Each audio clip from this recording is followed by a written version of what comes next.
ये कार्यक्रम सत्य घटनाओं से प्रेरित है।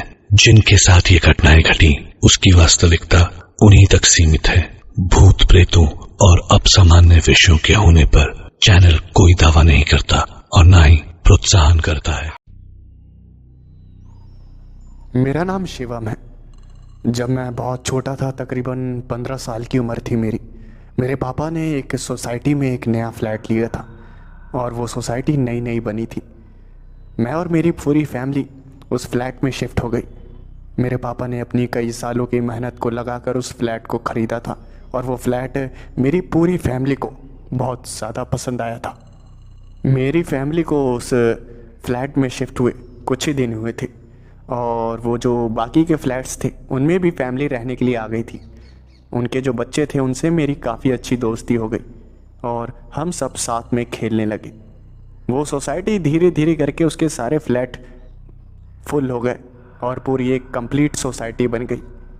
कुछ ही महीनों में जब पूरी सोसाइटी फिल हो गई तो फिर एक रात ऐसी आई जो कि मेरी ज़िंदगी की सबसे डरावनी रात थी।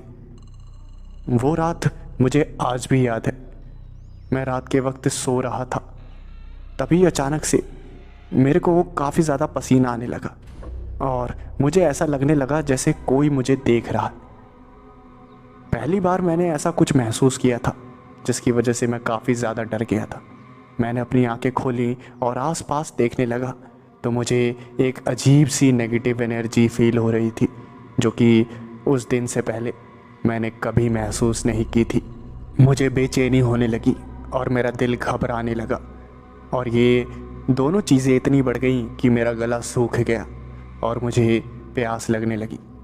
मैं उठा और पानी पीने के लिए किचन की तरफ गया। पानी पी के मैं वापस अपने कमरे में आया तो मैंने देखा कि मेरा फ़ैन अपने आप स्विच ऑफ हो गया था। मेरे को तो कुछ भी समझ नहीं आया कि मेरा फ़ैन जो कि मैं चलता हुआ छोड़ के गया था वो अचानक से बंद कैसे हो गया। मैंने जब स्विच की ओर देखा तो स्विच ऑफ था। मैंने स्विच को ऑन किया और फ़ैन चलने लगा और फिर मैं सोने के लिए बेड पर लेट गया। मैंने आंखें बंद करी ही थी, तभी मैंने ध्यान दिया कि फ़ैन वापस से बंद हो गया। मैंने स्विच बोर्ड की तरफ देखा तो स्विच ऑफ था। ऐसा कैसे हो सकता है? मुझे कुछ भी समझ नहीं आ रहा था।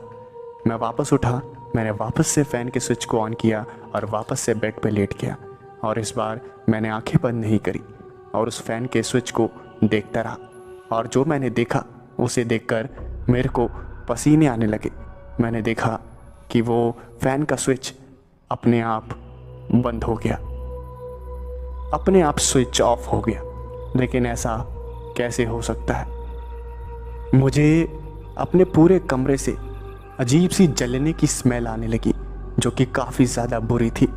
ऐसा लग रहा था जैसे कोई सड़ा गला मांस कोई जला रहा हो। उसकी बदबू इतनी भयानक थी कि मैं उल्टियाँ करने लगा और मेरी तबीयत ख़राब होने लगी। मेरे मम्मी पापा मेरे रूम में आए और उन्होंने मुझसे पूछा कि आखिर हुआ क्या है। मैंने उन्हें बताया कि काफ़ी गंदी बदबू आ रही है, जैसे कोई सड़ा हुआ मांस जला रहा हो। तो मेरे माता पिता ने मुझे देखा और मुझसे कहा कि शायद तुम्हारी तबीयत ख़राब है, ऐसी कोई बदबू यहाँ पर नहीं है। जैसे तैसे मैंने वो रात काटी और सुबह सुबह जब मैं सोसाइटी के बाकी बच्चों से मिला तो मैंने ये सारी बातें उन्हें बताई और फिर मेरे दोस्तों ने मुझे बताया कि उन्हें भी रात में सड़े हुए मांस की जलने की बदबू आ रही थी। और जब मैंने ये बात सुनी तो मैं हैरान हो गया कि एक साथ इतने लोगों को वहम कैसे हो सकता है। पहले तो मुझे यकीन नहीं था कि मेरे साथ कोई वहम हुआ है और जब बाकी बच्चों ने भी मुझे ये बात बताई कि उनके साथ भी ऐसा हुआ है तो फिर मेरा शक जो है वो यकीन में बदल गया। रात के वक्त मैं जब भी टॉयलेट में जाता था तो फिर मुझे बाहर से लोगों की रोने की आवाज़ें सुनाई देती थी और वो आवाज़ काफ़ी ज़्यादा डरावनी होती थी। उस आवाज़ को सुन के मैं रोज़ डर जाता था और इस वजह से मैंने रात को बाथरूम जाना ही छोड़ दिया।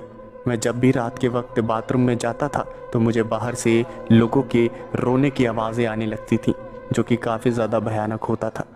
मैंने अपने माता पिता को इन सब चीज़ों के बारे में बताया, लेकिन किसी ने भी मेरे ऊपर यकीन नहीं किया।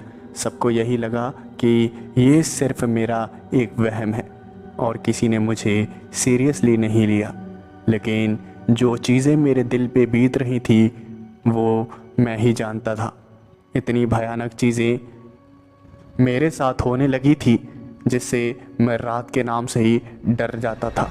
मैं तो दुआ मांगने लगा था कि दुनिया में रात हो ही ना, क्योंकि हर रात मुझे डराती थी।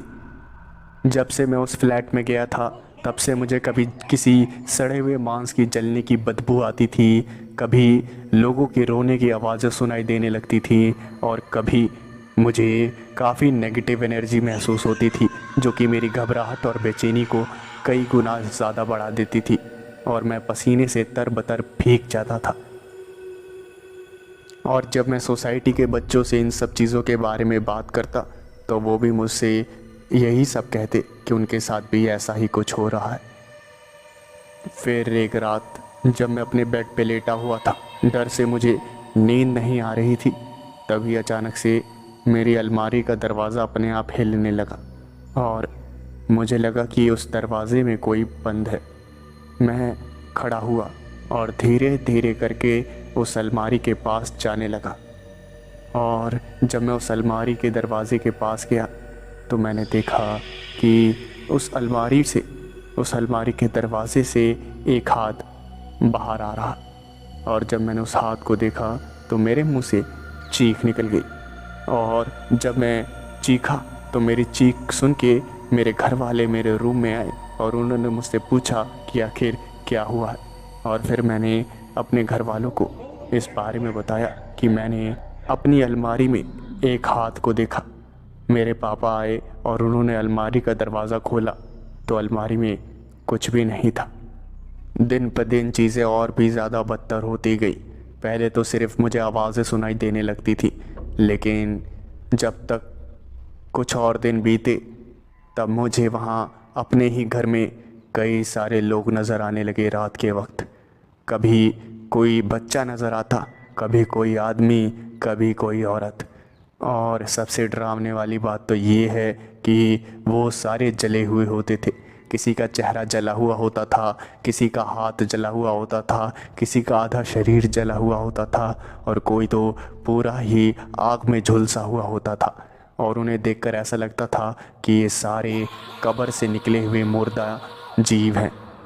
धीरे धीरे मेरी तबीयत ख़राब होने लगी और जो सोसाइटी के बच्चे थे उनकी भी तबीयत ख़राब होने लगी। जब मेरे माता पिता ने इस बात को सीरियस लिया तो उन्होंने पता किया कि आखिर माजरा क्या है। फिर रात को उन्हें भी सड़े हुए मांस की बदबू आने लगी, जैसे कोई सड़ा हुआ मांस जला रहा हो, और उनके साथ भी वही सारी चीज़ें होने लगी। उन्हें भी लोगों के रोने की आवाज़ें सुनाई देने लगी और नेगेटिव एनर्जी महसूस होने लगी। जब ये सारी चीज़ें बढ़ी तो सोसाइटी के सारी फैमिलीज़ ने मिलके फ़ैसला किया कि वो बिल्डर से बात करेंगे और पूछेंगे कि आखिर माजरा क्या है। जब उस बिल्डर से, जिसने पूरी सोसाइटी को बनाया था, उससे सख्ती से पूछताछ की और जब उस बिल्डर से सख्ती से पूछताछ की गई तो उसने बताया कि जिस ज़मीन पे ये सोसाइटी बनाई गई है वहाँ पहले कुछ घर हुआ करते थे और उन घर में आग लग गई थी और वो घर सारे जल गए थे और उन घरों में रहने वाले सारे लोग भी जल के मर गए थे।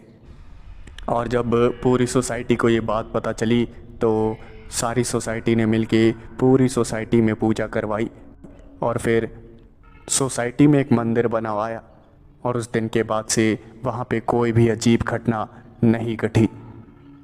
लेकिन कभी कभार जब मैं घर से दूर होता हूँ तो मुझे वो नेगेटिव एनर्जी महसूस होने लगती है जो कि काफ़ी ज़्यादा डराती है मेरे को। मेरे दोस्त मनीष और मुझे काफ़ी दिनों बाद लंबी छुट्टियां मिली थी और मेरे दोस्त ने एक नई कार ली थी और हमने प्लान किया था कि हम छुट्टियां बिताने के लिए उत्तराखंड में जाएंगे। और फिर जैसी ही छुट्टियां शुरू हुई मैं और मेरा दोस्त अपनी नई कार में बैठकर निकल गए उत्तराखंड के लिए। मैं उत्तराखंड पहली बार घूमने जा रहा था, लेकिन जो मेरा दोस्त था वो उत्तराखंड घूमने के लिए जाता रहता था, जिसकी वजह से उसे वहाँ के बारे में पता था और मुझे उत्तराखंड के बारे में इतना ज़्यादा नहीं पता था। मेरा दोस्त ड्राइविंग कर रहा था। मेरा दोस्त काफ़ी लंबे सफ़र को तय करके कार को लेकर उत्तराखंड पहुंचा और मैं पीछे वाली सीट पे बैठा हुआ था। रात हो गई थी। मुझे रास्तों के बारे में कुछ नहीं पता था, सारे रास्ते मेरे दोस्त को ही पता थे। लेकिन मेरा दोस्त ड्राइविंग करते करते काफ़ी ज़्यादा थक गया था। उसकी आंखों में नींद मुझे साफ दिखाई दे रही थी और मैंने अपने दोस्त से कहा, अरे भाई मैं ड्राइव करता हूँ, तू पीछे आ जा। और फिर मेरे दोस्त ने कहा कि तुझे रास्ते पता हैं? हाँ, यहाँ जंगली एरिया है, नेटवर्क्स काम नहीं करेंगे, तो गूगल मैप यहाँ पे शायद ही काम करेगा। नेटवर्क्स ना होने की वजह से वो ठप पड़ा हुआ है। और फिर मैंने अपने दोस्त से कहा कि कोई बात नहीं, गूगल मैप नहीं है तो क्या हुआ, तू तो है, तू मुझे रास्ता बता और जहाँ जहाँ मुझे अड़चन होगी मैं वहाँ वहाँ पूछ लूँगा, तू पीछे आ जा, तू काफ़ी ज़्यादा थक गया है। और जब मेरे दोस्त ने ये बात सुनी तो उसने हाँ में सर हिलाया और गाड़ी को साइड में लगाया। वो पीछे वाली सीट पर आ गया और मैं ड्राइविंग सीट पे बैठ गया। मेरे दोस्त ने मुझसे कहा, सुन मेरी बात, यहाँ से तकरीबन 2 किलोमीटर आगे जाएगा तो वहाँ से राइट मुड़ना है, और जब राइट मुड़ने के बाद 3 किलोमीटर आगे जाएगा तो तेरे को लेफ़्ट मुड़ना है, और जब वो 3 किलोमीटर के बाद तू लेफ़्ट मुड़ लेगा तब फिर 4 किलोमीटर बाद राइट मुड़ना है। समझ गया मेरी बात को? जिसके जवाब में मैंने हाँ में सर हिलाया और मैं गाड़ी को ड्राइव करने लगा। और मुझसे एक गलती हो गई। मैंने एक जगह पर गलत डायरेक्शन में गाड़ी को मोड़ लिया और गाड़ी कहीं और ही जाने लगी। वो रास्ता काफ़ी ज़्यादा सुनसान और दिखने में भयानक था। मुझे ऐसा लग रहा था कि शायद मैं सही चल रहा हूँ। मैंने अपने दोस्त से कंफर्म करना भी ठीक नहीं समझा और यही मेरी लापरवाही थी। मैं कार को लेकर आगे बढ़ रहा था। अंधेरा काफ़ी ज़्यादा हो गया और जब मैंने देखा कि उस सुनसान रास्ते पे एक औरत पैदल चली जा रही है तो उसे देखकर मुझे काफ़ी ज़्यादा अजीब लगा, क्योंकि ऐसे सुनसान रोड पे किसी महिला का होना काफ़ी ज़्यादा चिंताजनक बात है। इसलिए मैंने उस महिला के सामने गाड़ी को रोका और मैंने उससे पूछा, आपको कोई मदद चाहिए क्या? अगर आप कहें तो मैं आगे तक छोड़ दूं आपको। जिसके जवाब में उस महिला ने कोई जवाब नहीं दिया और वो आगे चलती रही। मैंने एक बार फिर से उस महिला से पूछा, क्या आपको कोई मदद चाहिए? यहाँ दूर दूर तक कोई भी नहीं है। अगर आप किसी मुसीबत में फंस गई तो आप क्या करेंगी? यहाँ पर पूरा सुनसान इलाका है, गलत लोग अगर आपको मिल गए तो। उस औरत ने फिर भी कोई जवाब नहीं दिया। तभी अचानक से सीट के पीछे से एक आवाज़ आई, अबे किससे बात कर रहा है? हाँ, पागल वागल हो गया है क्या? अरे ये कहाँ पर तू कार को लेकर आ गया बे? और फिर मैंने अपने दोस्त को देखा और कहा कि अबे ये औरत जा रही है ना, मेरे को लगा इसकी मदद कर दे। ये देख कितना सुनसान इलाका है और ये बेचारी अकेले चली जा रही है। मेरा दोस्त 1 मिनट तक मेरी शक्ल देखते रहा और उसने मुझसे कहा, अबे भाई पागल वागल हो गया है क्या? कौन सी औरत? किसकी बात कर रहा है? यहाँ कोई औरत नहीं है भाई, और तू यहाँ लेकर कहाँ गया? ये तो पूरा गलत रास्ते पे तू लेकर आ गया। वे यार तूने तो ऐसी की तैसी कर दी सारे टाइम की। चल चल चल उतर, मेरे को ड्राइविंग करने दे। अरे यार तू तो कहीं और ही लेकर आ गया, अब भटकना पड़ेगा फालतू में। मैंने अपने दोस्त को बताया कि यहाँ पर एक औरत है, इसको मदद चाहिए शायद से, लेकिन पता ही नहीं कि वो कोई जवाब नहीं दे रही है। मेरे दोस्त ने मुझे पकड़ा और मुझे झंझोड़ते हुए मुझसे पूछा, अबे भाई कहाँ है? कहाँ तुझे कोई औरत दिख रही है? या तो कोई भी नहीं है। और जब मैंने हाथ का इशारा करते हुए बताया, अबे ये रही औरत, तुझे दिखाई नहीं दे रहा? तो मेरे दोस्त ने ना में सर हिलाया और वो औरत मेरी आंखों के सामने अचानक से गायब हो गई। और जैसे ही वो औरत गायब हुई तो मेरे शरीर से पसीना टप टप करके बहने लगा। मेरा दोस्त ड्राइविंग सीट पे बैठा और कार को आगे लेकर गया। हमारी गाड़ी तकरीबन 50 से 60 की रफ्तार पर चल रही थी और मैंने कार के बाहर देखा तो जो मैंने देखा उसे देखकर मेरी आंखें खौफ से बड़ी हो गई। मैंने देखा कि वो औरत हमारी 50 से 60 किलोमीटर चलती हुई कार का पीछा कर रही थी, और हमारी 50 से 60 किलोमीटर चलती हुई कार का पीछा करना किसी इंसान के बस की बात तो हो नहीं सकती। उस औरत को देखकर मुझे बेचैनी हो रही थी और मुझे काफ़ी ज़्यादा डर लग रहा था। मैंने अपने दोस्त को बोला कि जल्दी से जल्दी यहाँ से कार को भगा। तकरीबन 4 किलोमीटर बाद वो औरत कहीं गायब हो गई, लेकिन वो औरत जिस तरह से हमारी कार का पीछा कर रही थी वो सच में काफ़ी ज़्यादा दिल दहला देने वाला था। और मैं ऊपर वाले का शुक्रिया अदा करता हूँ कि उस रात मुझे कुछ भी नहीं हुआ और मैं सही सलामत बच गया।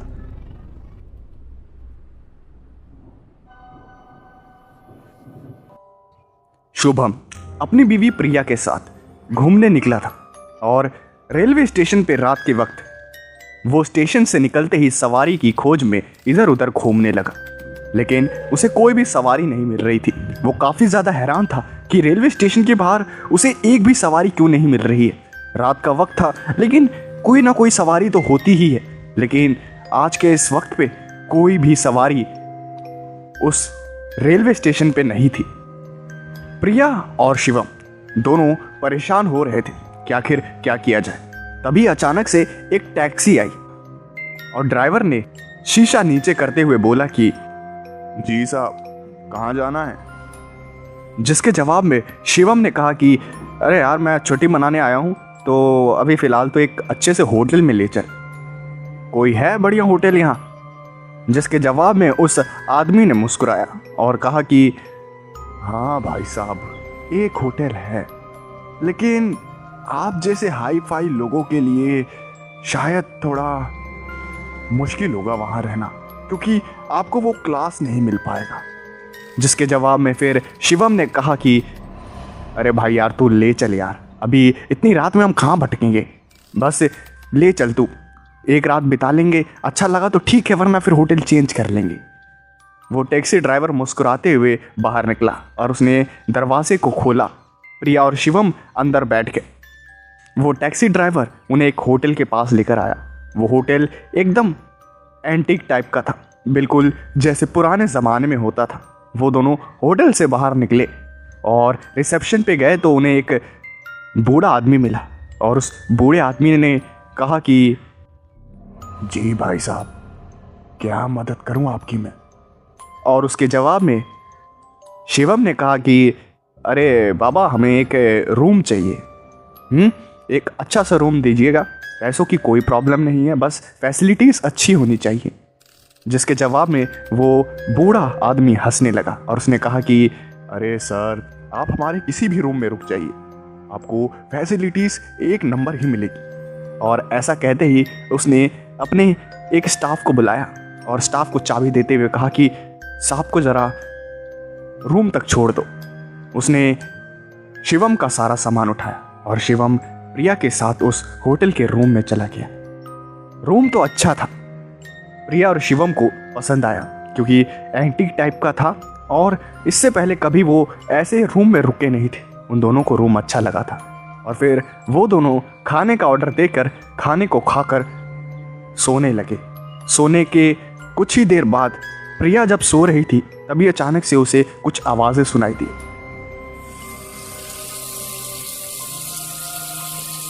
और ये आवाज़ें सुन के वो खड़ी हुई और तुरंत बाथरूम में गई। बाथरूम में उसने देखा कि एक नल खुला हुआ है और नल से पानी बहे जा रहा है।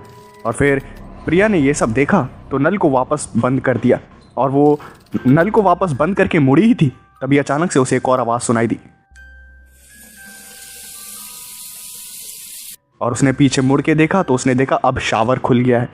ये देखकर वो काफ़ी ज़्यादा घबरा गई और 2 मिनट तो उसी नज़ारे को घूरती रही बुत बन के खड़े होकर। फिर उसे समझने में थोड़ा टाइम लगा। उसने अपने आप को संभाला और शावर को बंद किया और वापस बेड की तरफ मुड़ी ही थी तभी अचानक से वो नल और शावर दोनों खुल गए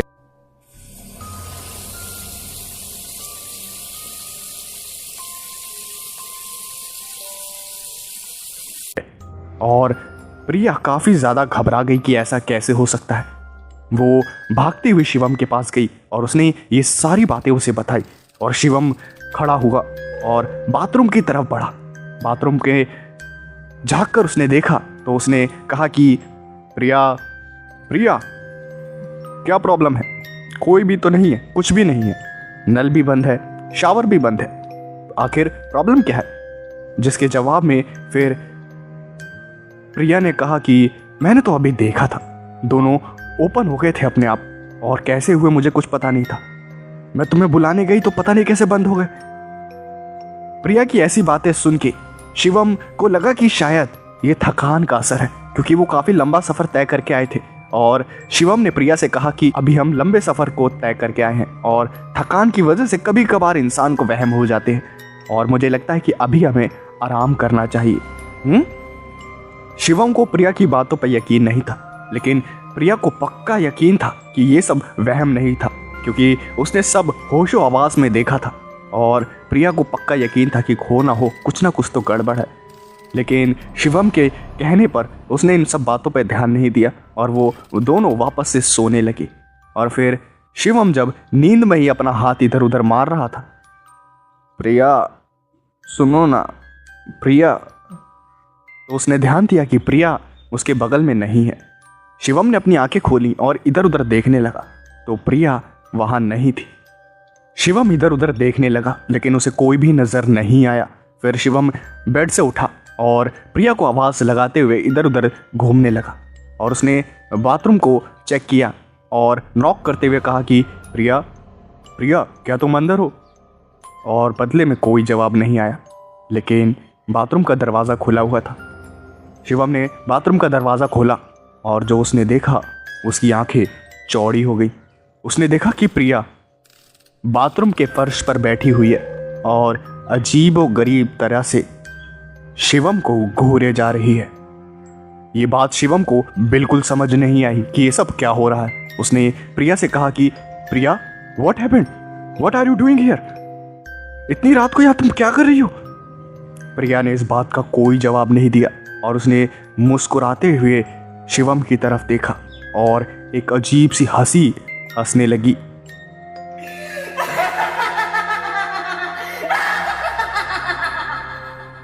शिवम काफी ज्यादा घबरा गया और उसने प्रिया को झंझोरते हुए कहा कि अरे क्या हो गया है, ये सब क्या कर रही हो?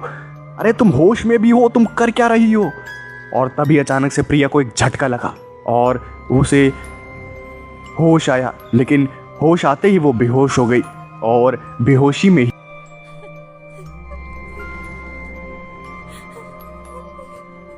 ही रोने लगी। रोते रोते वो अचानक से चुप हो गई। प्रिया का ऐसा व्यवहार देखकर शिवम काफी ज्यादा हैरान था। आखिर ये सब हो क्या रहा है? शिवम उसे अपनी गोद में उठाकर लेकर आया और बेड पे लेटा दिया और फिर यही सोचने लगा कि शायद सुबह इसे डॉक्टर को दिखाना पड़ेगा, कोई ना कोई प्रॉब्लम तो हो ही गई है, इसलिए ये ऐसा व्यवहार कर रही है। और फिर शिवम जैसे तैसे सोने की कोशिश करने लगा और जब वो सो रहा था तभी अचानक से उसे आवाज आई।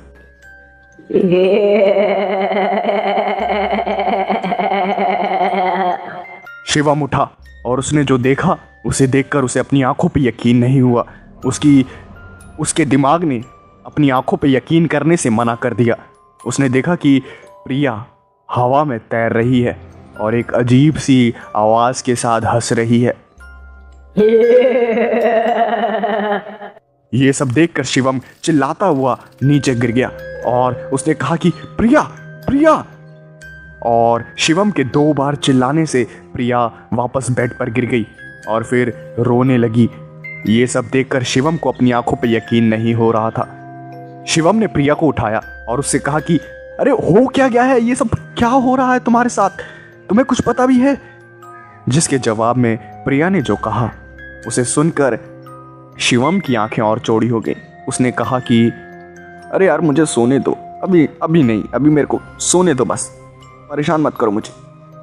शिवम को कुछ भी समझ नहीं आ रहा था कि क्या हो रहा है और जैसे तैसे उसने रात काटी। फिर सुबह वो रिसेप्शन पर गया और उसने पूछा कि क्या यहाँ पर कोई अच्छा डॉक्टर या फिर कोई हॉस्पिटल है?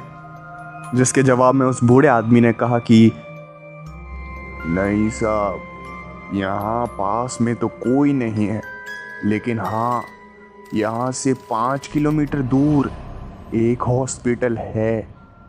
शिवम ने उस हॉस्पिटल का एड्रेस लिया और प्रिया को लेकर उस हॉस्पिटल की तरफ चल दिया। प्रिया का पूरा चेकअप हुआ, लेकिन डॉक्टर ने सिर्फ एक ही बात कही, मैंने आपकी वाइफ की पूरी रिपोर्ट्स चेक करी हैं और पूरा चेकअप भी कर लिया है, मुझे कहीं पे भी कोई भी प्रॉब्लम नहीं नज़र आई है। जिसके जवाब में शिवम ने उसे सारी बातें बताई और फिर उस डॉक्टर ने कहा कि देखिए, मुझे तो नहीं लगता कि ऐसा कुछ होगा, लेकिन अगर आप बता रहे हैं तो मैं यकीन कर लेता हूँ। और मुझे लगता है ये सब थकान की वजह से होता है। आपने कई बार देखा होगा, नींद पूरी ना होने की वजह से, थकान की वजह से इंसान चिड़चिड़ा हो जाता है। शायद ये सारी बातें उन्हीं चीज़ों का कारण हो। जैसा कि आपने बताया कि आप बहुत लंबा सफ़र तय करके आए हैं और मुझे लगता है कि उसी थकान की वजह से ये सारी घटनाएं घटी होंगी। बाकी मैंने रिपोर्ट्स चेक कर ली हैं और मुझे कोई भी प्रॉब्लम नज़र नहीं आई। बाकी अगर कोई भी प्रॉब्लम हो तो आप इन्हें एडमिट कर सकते हैं। हम 5-6 दिन या 1 हफ्ता इनका रोज़ चेकअप करेंगे और अगर कोई प्रॉब्लम आई तो हम इनका इलाज करेंगे। लेकिन मैं तो यही कहूँगा कि आपकी वाइफ बिल्कुल ठीक है, आप इन्हें ले जा सकते हैं। ये सब सुन के शिवम को थोड़ा सुकून मिला। उसे चलो तसल्ली हो गई थी कि उसकी वाइफ बिल्कुल ठीक है। और फिर रात का वक्त हुआ, वो होटल में वापस आ गए और फिर रात के तकरीबन 10 बजे शिवम को बाथरूम आई और वो टॉयलेट में जैसे ही गया और उसने कबोर्ड का ढक्कन जैसे ही उठाया, उसे उठाते ही उसके हाथ पैर जम गए और उसके हलक में जैसे उसकी आवाज़ कैद होकर रह गई। वो चिल्लाना तो चाहता था, लेकिन उसके मुंह से आवाज़ ही नहीं निकली, क्योंकि उसने देखा कि उसके कबोर्ड में एक औरत का कटा हुआ सर तैर रहा है। शिवम पागलों की तरह बाथरूम से बाहर भाग कर आया और प्रिया ये सब देख के काफ़ी घबरा गई और उसने कहा कि आखिर क्या हो गया। लेकिन प्रिया की बातों का बिना जवाब दिए शिवम रिसेप्शन पे भागता हुआ गया और इस बूढ़े आदमी को ये सारी बातें बताई। वो बूढ़ा आदमी धीरे धीरे शिवम के कमरे तक गया और बाथरूम में जाके उसने देखा और कहा कि अरे बेटा, क्यों एक बूढ़े आदमी को परेशान करते हो यार? अरे मैं बूढ़ा आदमी हो गया हूँ, मेरी उम्र बीत चुकी है, मैं इतना सीढ़ी नहीं चढ़ सकता। आप मजाक कर रहे हैं मेरे साथ? देखिए क्या है इसमें, कुछ भी नहीं है, बिल्कुल साफ है। शिवम ने फिर से कबोर्ड में देखा तो वहाँ कुछ भी नहीं था। ये सब देखकर शिवम को यकीन नहीं हुआ कि ये सब क्या हो रहा है। शिवम ने जैसे तैसे अपने आप को संभाला और फिर उसने अगली ही सुबह घर वापस जाने का फैसला कर लिया। उसने पैकिंग करके चेकआउट किया और एक और लंबे सफ़र के बाद वो अपने घर वापस पहुंचा। और एक रात वो ऐसे ही उसने टीवी को ऑन किया और न्यूज़ देखने लगा और एक न्यूज़ चैनल पे न्यूज़ देखते ही उसकी आंखें खौफ से चौड़ी हो गई और उसके दिल ने धड़कना धीरे कर दिया और उसके दिमाग ने काम करना जैसे बंद ही कर दिया, क्योंकि उसने जो टीवी पे न्यूज़ देखी थी वो न्यूज़ ही कुछ ऐसी थी जिसे देखकर उसकी रगों में खून की जगह खौफ दौड़ने लगा। और वो न्यूज़ ऐसी थी कि नमस्कार, हम स्वागत करते हैं आपका हमारे इस न्यूज़ चैनल पे। और आज की सनसनीखेज खबर है कि एक होटल जिसका मालिक एक बूढ़ा आदमी था, उसने फांसी लगाकर आत्महत्या कर ली है। उसकी लाश उसी के कमरे में मिली है और कहा जा रहा है कि कुछ ही दिनों पहले इसने अपनी बीवी का सर काट के बाथरूम में फ्लश कर दिया था और डिप्रेशन के कारण इसने आज सुसाइड कर लिया है। जिस कमरे में इसने अपनी बीवी के कटे हुए शरीर को फ्लश किया था वो कमरा नंबर था 203। कृपया करके किसी भी होटल में रुकने से पहले 2 बार ज़रूर सोच ले कि वहाँ का स्टाफ, वहाँ का मालिक कैसा है। और ये सुनते ही शिवम काफ़ी ज़्यादा घबरा गया, क्योंकि 203 वही कमरा था जिसमें शिवम और प्रिया रुके थे। और शिवम ने कसम खा ली कि कहीं भी किसी भी होटल में रुकने से पहले वो होटल के बारे में अच्छी तरह तहकीकात ज़रूर करेगा।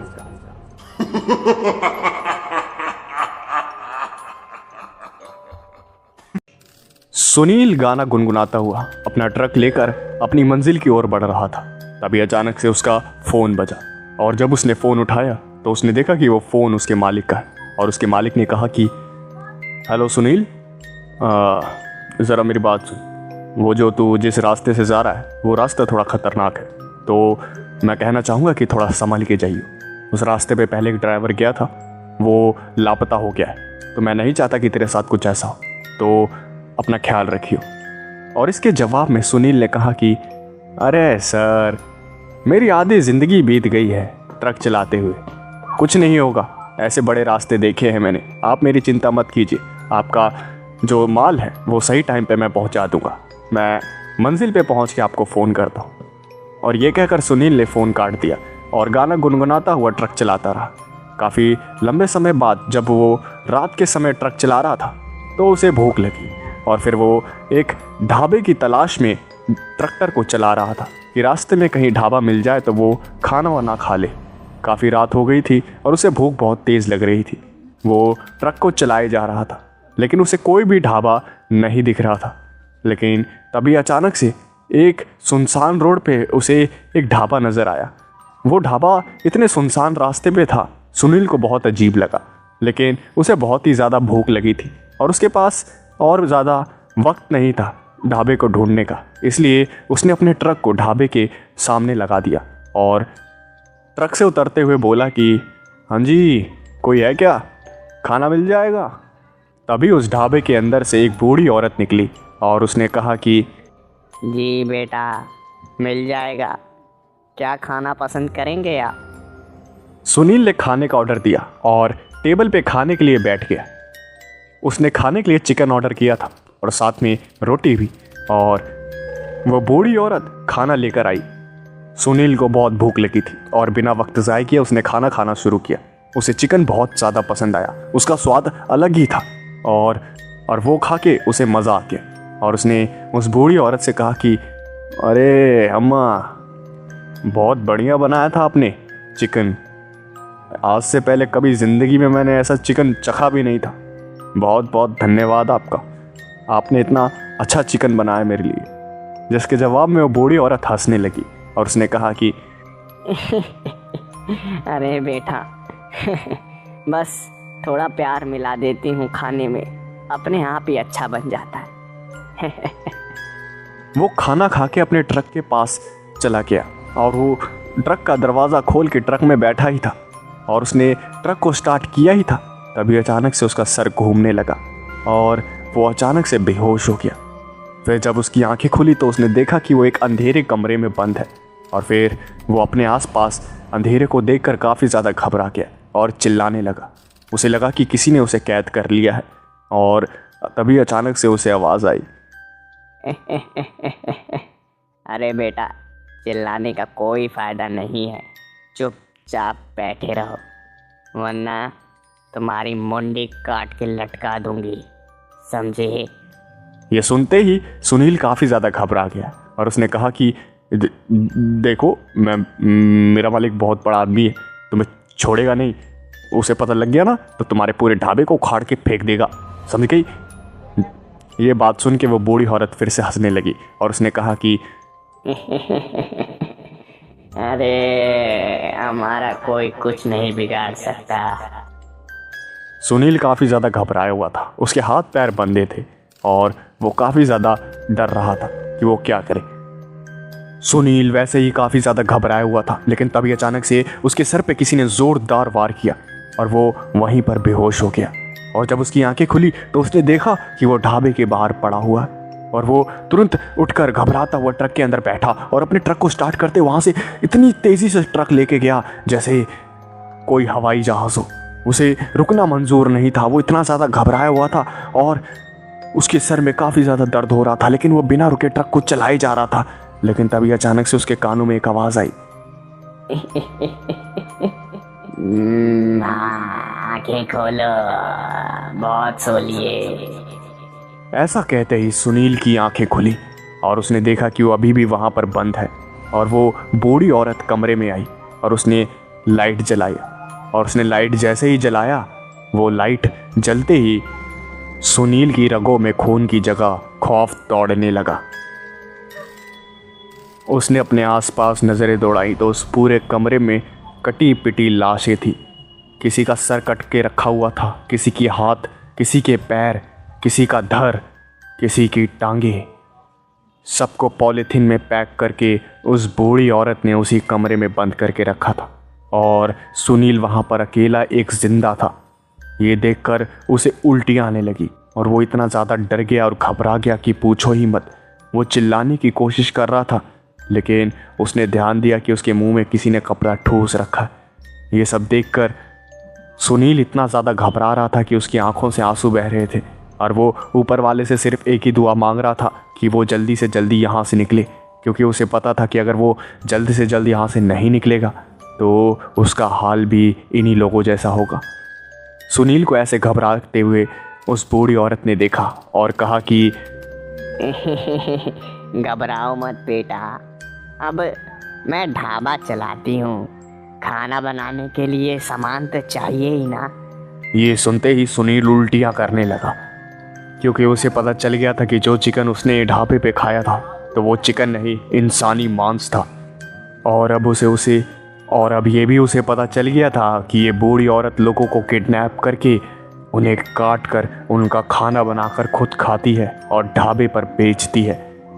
वो बूढ़ी औरत एक आदमी की लाश को लेकर उस कमरे से चली गई और उसने हंसते हुए उस लाइट को वापस बंद कर दिया और दरवाज़ा भी उसने बंद कर दिया और फिर से सुनील उस अंधेरे कमरे में अकेला बंद हो गया था। सुनील के दिमाग ने काम करना बंद कर दिया था, लेकिन उसने हार नहीं मानी और जैसे तैसे अपने हाथ को आज़ाद करवा दिया। सुनील चुपचाप से दरवाजे के पास गया और उसने धीरे धीरे से कुछ बोलना शुरू किया।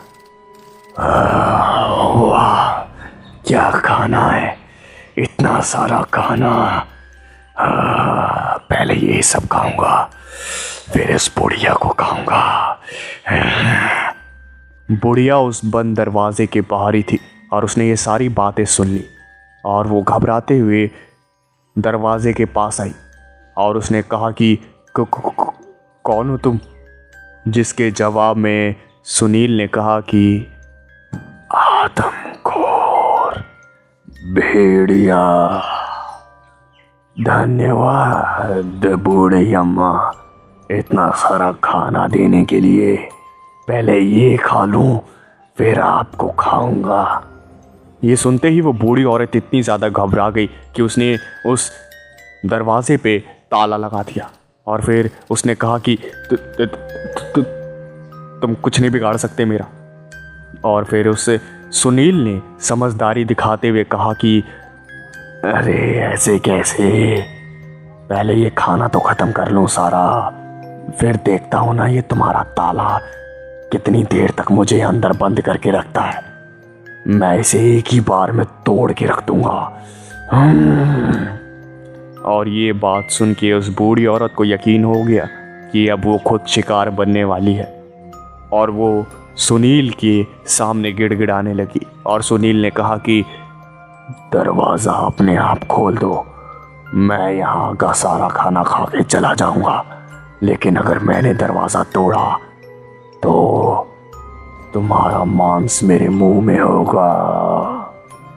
वो बुढ़िया इतनी ज़्यादा घबरा गई थी कि सुनील की बातों को सच मान रही थी और उसने उस दरवाजे को खोल दिया और जैसे उसने उस दरवाजे को खोला तो फिर सुनील तेज़ी से उस कमरे से बाहर निकला और उस बुढ़िया को एक हाथ मार के वहीं पर नीचे गिरा दिया। उसके दिमाग में सिर्फ एक ही बात चल रही थी कि वो जल्दी से जल्दी पुलिस थाने में पहुंचे और हर किसी को ये सब बातें बता दे। वो अपने ट्रक तक जैसे तैसे पहुंचा और फिर वो ट्रक में बैठ के उसने अपने ट्रक को स्टार्ट किया और ट्रक को चलाने लगा। लेकिन ट्रक को चलाते चलाते उसके दिमाग में एक बात आई कि ये बूढ़ी औरत कम से कम 80 साल की तो होगी ही और इसने मुझ अकेले को, जिसकी मेरा वज़न 80 किलो है, मुझे उठाकर वहाँ बंद कैसे किया। और इतना बड़ा अपराध ये बूढ़ी औरत अकेले कैसे कर रही है। हो ना हो इसके साथ कोई और भी है। ये बात सुनील सोच ही रहा था, तभी अचानक से उसने देखा कि रास्ते पे एक आदमी खड़ा है और उस आदमी ने मुस्कुराते हुए सुनील को देखा और सुनील को अपने हाथ में एक ट्रक का पार्ट दिखाया और ये देखते ही सुनील की आंखें चौड़ी हो गई, क्योंकि वो और किसी का नहीं, सुनील के ट्रक का पार्ट ही था। और जब सुनील ने ब्रेक लगाने की कोशिश की तो उसे पता चला कि उस आदमी ने उस ट्रक का ब्रेक निकाल के अपने पास रख लिया है और ट्रक बेकाबू हो गया और एक पेड़ पे जाके टकरा गया।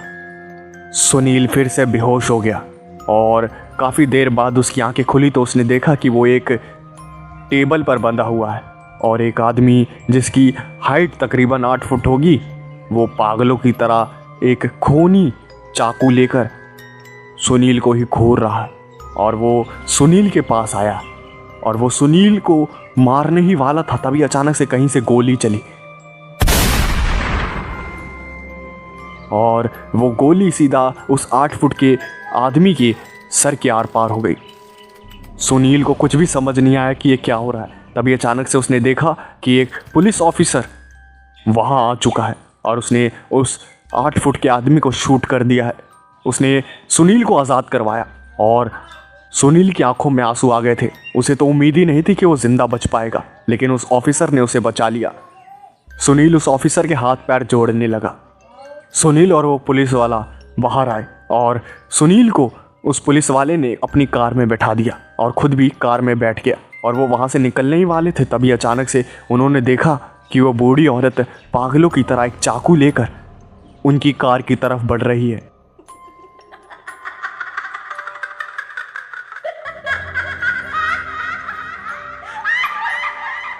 और फिर सुनील काफ़ी ज़्यादा घबरा गया। उस पुलिस वाले ने जो किया उसे देखकर सुनील की आंखें और भी ज़्यादा चौड़ी हो गई।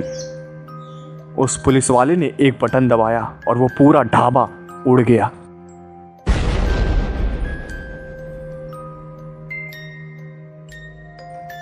और साथ ही साथ वो बूढ़ी औरत भी उसी बॉम्ब ब्लास्ट में मारी गई। और फिर उस पुलिस वाले ने बताया कि ऐसे लोगों को जिंदा रहने का कोई हक नहीं है। मुझे रिपोर्ट मिल रही थी कि काफ़ी लोग यहाँ से गायब हो रहे हैं और जब मैं यहाँ तहकीकात के लिए आया तो मैंने तुम्हारे ट्रक को क्रैश देखा, लेकिन मैं तुम्हारी मदद करने आ ही रहा था। तभी मैंने देखा कि एक 8 फुट का आदमी तुम्हें उस ट्रक से निकाल के अपने साथ लेकर जा रहा था। फिर मैंने उस आदमी का पीछा किया और यहाँ तक पहुँचा और फिर मैंने उस कमरे को देखा तो वहाँ कई सारी लाशें थी। मैं समझ गया कि इनका ज़िंदा रहना ठीक नहीं, इसलिए मैंने दोनों को मार दिया और फिर तुम्हारी जान बचा ली। और ये बात हमारे बीच ही रहेगी और मेरे ऊपर के ऑफिसर के बीच में ही रहेगी।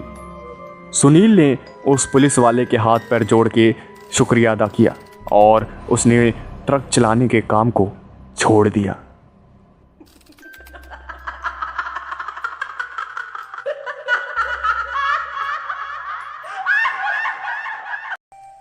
मेरा नाम सत्यम है। ये बात है उस वक्त की जब मैं अपने गांव में रहा करता था। वैसे तो मेरे गांव में बहुत सारे दोस्त थे, लेकिन मेरे पड़ोस में एक लड़का रहा करता था जो कि मुझे बिल्कुल भी पसंद नहीं था। हम दोनों में बिल्कुल भी नहीं बनती थी। हम दोनों जहाँ भी मिलते वहीं पर लड़ाइयाँ शुरू हो जाती। ऐसा काफ़ी लंबे वक्त तक चलता रहा, लेकिन एक दिन अचानक से मेरे पड़ोस में रहने वाले लड़के की मौत हो गई।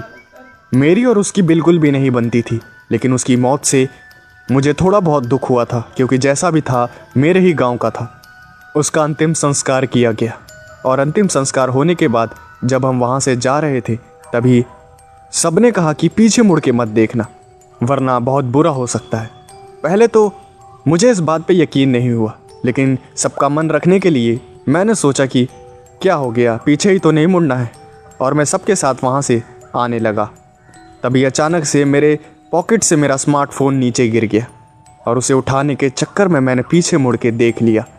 किसी का ध्यान मेरी तरफ नहीं था, क्योंकि सब सामने की ओर देख रहे थे। मुझे लगा कि किसी को कुछ पता नहीं चला है और मैंने भी किसी को बताना ज़रूरी नहीं समझा, क्योंकि मुझे पता था कि अगर मैं किसी को बताऊंगा तो सब यही बोलेंगे कि कुछ ना कुछ अब अपशगुन हो जाएगा। फिर वही बाबाओं के चक्कर, जो कि मुझे बिल्कुल भी पसंद नहीं था। मैंने इस बात को इग्नोर किया और वापस से अपने घर आ गया। गर्मी का मौसम था, गांव में बिजली रहती नहीं थी, इसलिए मैं और मेरे पापा छत पर ही सोते थे। रात के 2 बजे अचानक से मेरी आंखें खुली और मुझे टॉयलेट जाना था। मैं टॉयलेट जाने के लिए उठा ही था, तभी अचानक से जो मैंने देखा उसे देखकर मेरी आंखें फटी की फटी रह गई। मेरे दिल ने जैसे धड़कना बंद ही कर दिया था।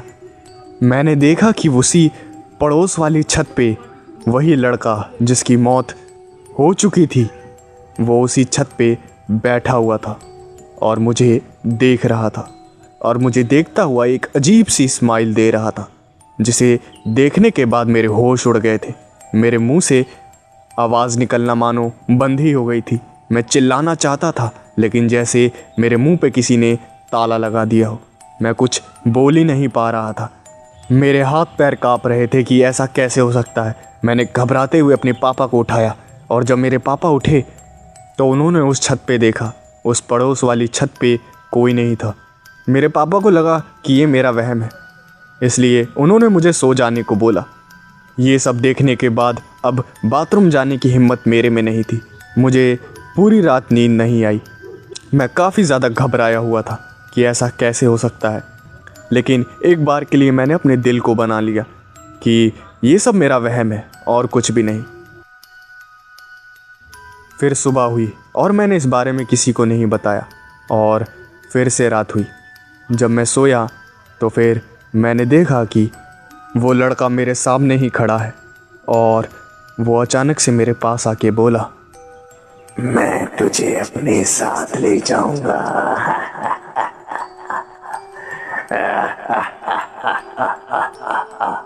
और ये सुनने के बाद मेरी हालत जैसे खराब ही हो गई, और मैं चिल्लाता हुआ अपनी नींद से जागा। अब मुझे पता चल गया था कि अब वो मेरे सपने में भी आने लगा है, लेकिन ऐसा कैसे हो सकता है मुझे अभी भी यकीन नहीं हो रहा था। मेरे पापा ने मुझसे पूछा कि आखिर बात क्या है, लेकिन मैंने अभी भी उन्हें कुछ नहीं बताया। कई दिन ऐसे ही बीते। वो हर रात को मेरे सपने में आता, मेरी नींद टूट जाती, मैं ठीक से सो नहीं पाता, और जब मैं नहीं सोता तो कभी कभी वो मुझे उसी छत पे नज़र आता जो कि उसी की छत थी, यानी कि मेरे पड़ोस वाली छत पे नज़र आता, और मुझे देखता हुआ हमेशा मुस्कुराता रहता। ये सब मेरे लिए काफ़ी ज़्यादा भयानक था, लेकिन मुझे कुछ समझ ही नहीं आ रहा था कि मैं अपने पापा को ये सब बताऊं तो बताऊं कैसे। ऐसे कई दिन बीते। मैं रात को ठीक से सोता नहीं था। मैं चुपचाप सा रहने लगा। मेरी आंखों के नीचे डार्क सर्कल से आ गए। मेरी हालत ख़राब होने लगी। मुझे बुखार आने लगा। मेरी तबीयत ख़राब रहने लगी, और हर रात को वही लड़का मुझे सपने में नज़र आता और मुझे सिर्फ एक ही बात कहता, मैं तुझे अपने साथ ले जाऊंगा। और एक दिन मेरे दादाजी ने मुझसे पूछा कि बेटा आखिर बात क्या है, तुम ना ठीक से खाते हो, ना ही किसी से बोलते हो, तुम पहले तो ऐसे नहीं थे, अब अचानक से तुम्हें हो क्या गया है। और इस बार मुझसे रहा नहीं गया, और मैंने सारी बातें उन्हें बता दी। और उन्होंने मुझसे सिर्फ एक ही बात पूछी, अंतिम संस्कार होने के बाद तुमने क्या पीछे मुड़ के देखा था? अब मेरे पास सच बताने के अलावा कोई रास्ता नहीं था, और मैंने उन्हें बता दिया कि हाँ, मेरा स्मार्टफोन नीचे गिर गया था। गलती से उसे उठाने के चक्कर में पीछे मुड़ के देख लिया था। फिर मेरे दादाजी मेरे को मेरे गांव के सबसे प्रसिद्ध मंदिर में दर्शन कराने के लिए ले गए, और वहाँ पे एक पूजा भी की। और उस दिन के बाद से मुझे कभी भी वो लड़का नज़र नहीं आया। लेकिन एक बात तो मुझे समझ आ गई कि बड़े बुज़ुर्गों की बातों को ना मानना मुसीबतों को बुलावा देने के बराबर है।